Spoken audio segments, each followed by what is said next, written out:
दोस्तों, animal kingdom खतरों से भरा हुआ है, जिनमें अगर आप फूड चेन में टॉप पर नहीं आते हैं तो हर वक्त मन में ये डर लगा रहता है कहीं आकर दूसरा शिकारी आप पर हमला न कर दे।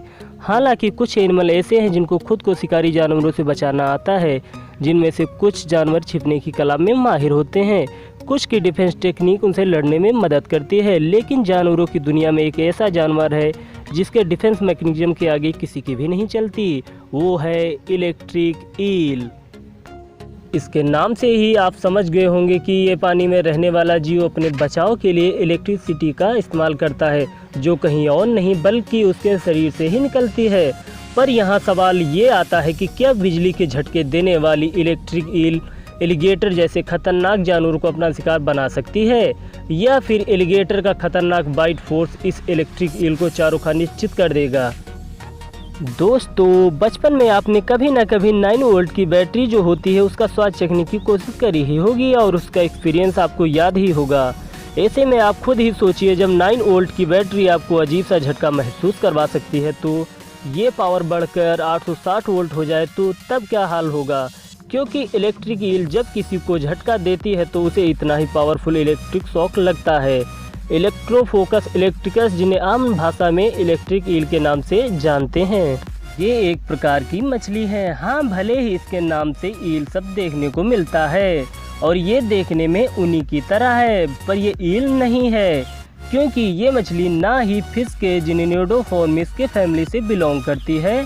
यानी कि अगर साफ शब्दों में कहा जाए तो ये मछलियाँ कैटफिश के दूर के रिश्तेदार हैं। साल 2019 तक एक्सपर्ट का मानना था कि ये इलेक्ट्रिक ईल की केवल एक ही प्रजाति मौजूद है, लेकिन जब खोजबीन में पता चला तो इनकी 2 और भी प्रजातियां मिलीं, जिनका नाम इलेक्ट्रोकोफोरस ओल्टाई और इलेक्ट्रोकोफोरस वारी है।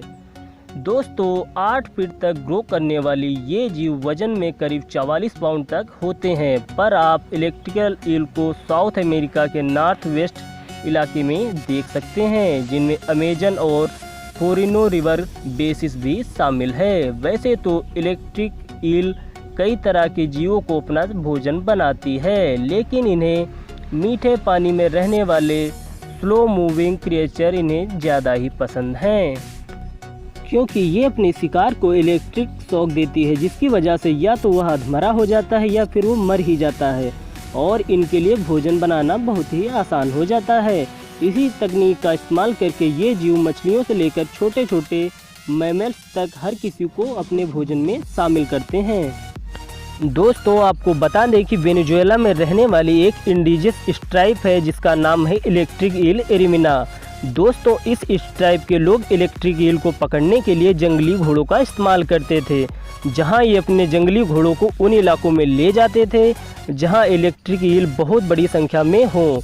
वहां जाने के बाद कबीले के लोग इंतजार करते थे घोड़ों को पानी के अंदर पाकर, जब इलेक्ट्रिक ईल घोड़ों के नज़दीक आए और उन पर वार करने की कोशिश करती, वैसे ही इस कबीले के लोग इलेक्ट्रिक ईल को अपने चंगुल में लेकर पकड़ लेते थे। और आप ये जानकर हैरान हो जाएंगे, बिजली के झटके देने वाली इस जीव को पकड़ने की ये टेक्निक अभी तक चलती आ रही है। इस टेक्निक के बारे में सबसे पहले 18वीं शताब्दी में पर्शियन एक्सप्लोरर अलेक्जेंडर वुन ने लोगों को बताया। इन्हें इलेक्ट्रिक ईल को लेकर कुछ ज़्यादा ही दिलचस्पी थी।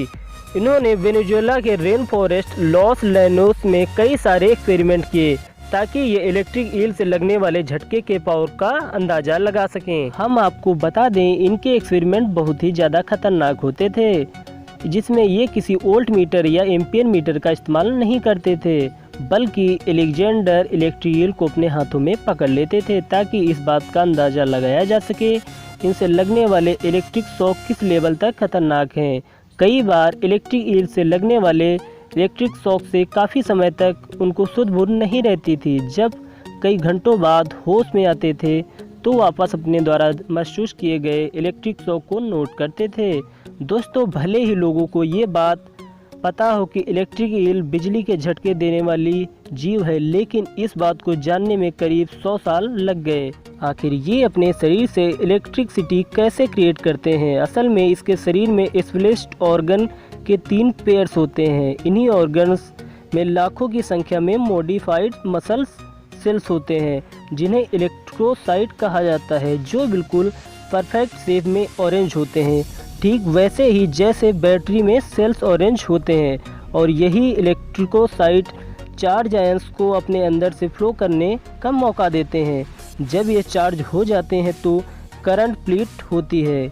इसी वजह से जब इन्हें खतरा महसूस होता है तो इनकी बॉडी से करंट फ्लो होने लगता है। इलेक्ट्रिक ईल इलेक्ट्रोसाइट का इस्तेमाल अपने सेक्स ऑर्गन में भी करता है, ताकि वीक इलेक्ट्रिकल पल्सेस का इलेक्ट्रिकल फील्ड अपने आसपास क्रिएट कर सके। इनके इलेक्ट्रिकल फील्ड कम्युनिकेशन में काम आती है, ताकि ये बिल्कुल अंधेरे में भी अपने शिकार को ढूंढ सके। और शिकार ही क्यों, ये अपने आप को शिकारी जानवरों से भी बचाने के लिए ही ऐसा करते हैं। अगर कोई इन पर हमला करता है तो ये जीव अपनी इलेक्ट्रिक पावर का इस्तेमाल करके उसे कमज़ोर कर देते हैं, ताकि ये बच के भाग निकलें। जब इन्हें खतरा महसूस होता है तो ये जीव 860 वोल्ट के 2 से 3 झटके देती है। ये हाई वोल्टेज पल्सेस जैसे ही दुश्मन को बिजली के झटके के रूप में लगते हैं, उसके नर्वस सिस्टम पर इसका गहरा असर पड़ता है। साथ ही साथ इस तरह के इलेक्ट्रिकल शॉक से पानी में लहरें बनती हैं, जिसके कारण दूसरे जीवों के छिपने की जगह का पता चल जाता है। ये सब कुछ इतनी जल्दी होता है कि सामने वाले जानवर को पता भी नहीं चलता क्या हो गया है, क्योंकि उनको अचानक से इलेक्ट्रिक शॉक लगता है। दोस्तों, अगर वो भी कम नहीं है तो इलेक्ट्रिक ईल और भी जोरदार इलेक्ट्रिक चार्ज क्रिएट करते हैं, और इनका खतरा केवल पानी में होने पर ही नहीं होता, बल्कि ये पानी के बाहर निकलकर भी अपने दुश्मन पर वार करने से पीछे नहीं हटती, जहां पानी के बाहर और भी जोरदार बिजली का झटका देती है। जिसका सबसे बड़ा कारण ये है कि जब ईल पूरी तरह से पानी के अंदर होती है तो इनके शरीर से निकलने वाली इलेक्ट्रिक चार्ज पानी से कनेक्टेड होता है, लेकिन जैसे ही पानी के बाहर निकलकर करंट फ्लो करते हैं, इलेक्ट्रिक चार्जेस और भी अच्छे तरीके से काम करने लगते हैं, जिसकी वजह से इसके दुश्मन को और भी जोरदार झटका लगता है। इस चीज़ को मेजर करने के लिए वैज्ञानिकों ने नकली हाथ का इस्तेमाल किया, जिसके अंदर इलेक्ट्रिसिटी सेंसर लगे हुए थे, जिससे पता चला कि पानी के बाहर निकलकर इलेक्ट्रिक ईल से निकलने वाला करंट और भी जोरदार होता है। अब इलेक्ट्रिक ईल के बारे में इतना सब कुछ जानने के बाद एक चीज़ तो तय है, इनसे जितनी दूरी बना के रखी जाए उतना ही बढ़िया है, क्योंकि बहादुरी दिखाकर इनके सामने जाना अपनी मौत को न्योता देने के बराबर है। हालांकि हम और आप बहुत अच्छे तरीके से जानते हैं, इलेक्ट्रिक ईल के लिए छोटी मोटी मछलियों का शिकार बनाना कोई बड़ी बात नहीं है, लेकिन तब क्या हो जब इनका सामना बड़े जानवरों से हो। दोस्तों, सबसे पहले इंसानों के दोस्त डॉग्स के बारे में बात करें तो साइज में भले ही डॉग्स इलेक्ट्रिक ईल से बड़े होते हों, लेकिन इलेक्ट्रिक ईल का एक झटका डॉग्स को यह एहसास दिलाने के लिए काफ़ी होता है कि उन्होंने किसी गलत जानवर से पंगा ले लिया है। यकीन नहीं आता तो जरा यहाँ देखिए कैसे इलेक्ट्रिक ईल का एक शॉक जर्मन शेफर्ड डॉग की हालत खराब कर देता है। वह चिल्लाता हुआ भाग जाता है।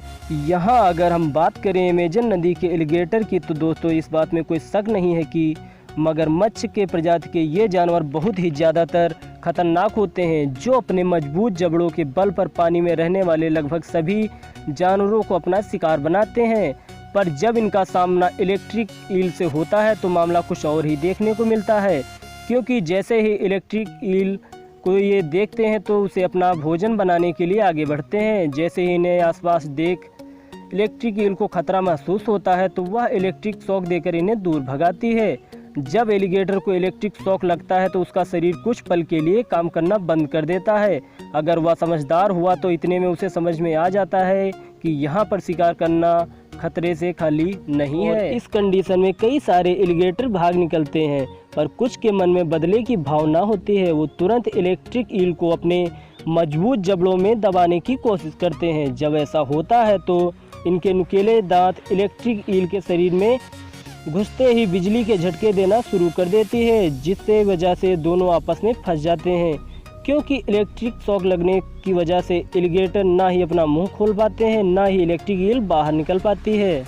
कुछ ही समय में एलिगेटर की मौत हो जाती है। दोस्तों, जब बात करें इंसानों के बारे में तो कई बार इलेक्ट्रिक ईल से मिलने वाले इलेक्ट्रिक शॉक की वजह से लोग पानी में डूबकर मरे हैं। किसी की भी मौत इनके हमले से नहीं दर्ज की गई है।